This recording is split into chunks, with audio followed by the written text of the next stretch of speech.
संसद की सुरक्षा में सैन्य से जुड़ी हुई एक बड़ी खबर। गरुड़ द्वार तक एक अज्ञात शख्स पहुंच जाता है। बाउंड्री कून के वो वहां पर पहुंचता है, जिसको वहां जो सुरक्षा में मौजूद जवान रहते हैं वो तुरंत पकड़ लेते हैं। ये बड़ी और अहम खबर इस वक्त की आपको बता रहे हैं। संसद भवन की सुरक्षा में सैन्य से जुड़ी हुई इस वक्त की बड़ी खबर। दीवार फांदकर गरुड़ द्वार तक एक शख्स पहुंच जाता है और उसको तुरंत पकड़कर कब्जे में ले लिया जाता है। सुबह 6:30 बजे संसद में घुसा था ये शख्स। हिमांशु मिश्रा हमारे सहयोगी इस वक्त हमारे साथ में जुड़ गए हैं। हिमांशु, क्या खबर है? देखिए, बिल्कुल सुबह 6:30 बजे के करीब जो है एक शख्स रेल भवन के सामने से जो है पेड़ के सहारे पार्लियामेंट की जो दीवार है उसको फांद कर संसद भवन में एंटर करता है। ये ठीक है, गरुड़ द्वार के पास ही सिक्योरिटी उसको रोक लेती है, उससे पूछताछ कर रही है कि कैसे वो कूद के आया और क्या उसका मोटिव है, क्या इंटेंशन है।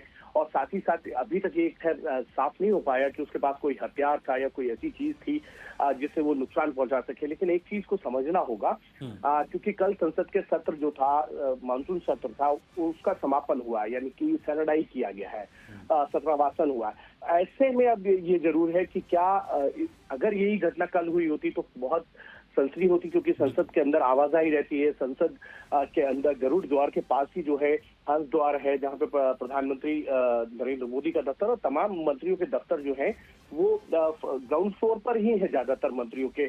और सभी संसद सदस्य जो है वो बिल्कुल नॉर्मल वे में लोगों से मिलते जुलते हैं। ऐसे में इस व्यक्ति की इंटेंशन को देखना बहुत जरूरी है, क्योंकि संसद भवन की जो दीवार है उसको फांदना बड़ा मुश्किल काम है, क्योंकि उसके ऊपर इलेक्ट्रिक वायरिंग भी है।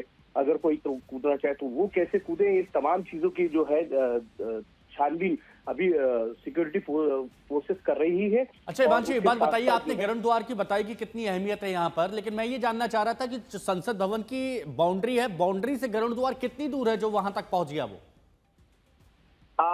देखिए, बिल्कुल है 15 मीटर की ही दूरी है वॉल से, अगर आप देखेंगे। लेकिन वो 15 मीटर का सवाल नहीं है। सवाल ये है कि अगर संसद चल रही होती, संसद के अंदर आवाजाही होती, कल अगर ये घटना हुई होती तो सांसदों की गाड़ियां, मंत्रियों की गाड़ियां वहां से निकलती है। मामला बहुत गंभीर हो सकता था, लेकिन अब गिरफ्तार कर पूछताछ की जा रही है। शुक्रिया आपका हमारे साथ जुड़ने के लिए।